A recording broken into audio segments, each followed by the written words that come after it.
বড় হলেন, বড় হওয়ার পরে আল্লাহ রাসূল সাল্লাল্লাহু আলাইহি ওয়াসাল্লাম করেছিলেন কোনদিন গান বাজনা চাইলে কোনদিন অবৈধ কোনো কর্মকাণ্ডের মধ্যে লিপ্ত হয় নাই, অন্যায় কাজের মধ্যে কোনদিন লিপ্ত হয় নাই। নবী করিম সাল্লাল্লাহু আলাইহি ওয়াসাল্লাম সবসময় সৎপথ থাকার চেষ্টা করেন। একদিন বন্ধুরা একটা গানের আসর নিয়ে গেলেন। বন্ধুরা সবাই গল্পে বললেন, মুহাম্মদ আজকে তোমাকে চলে যেতে হবে আমাদের সাথে গানের আসরে। তৎকালীন সমাজে স্ত্রী গানের একটা করার মতো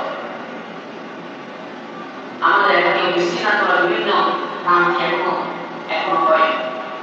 বিগত সময়ে আমরা দেখেছি বিভিন্ন সময়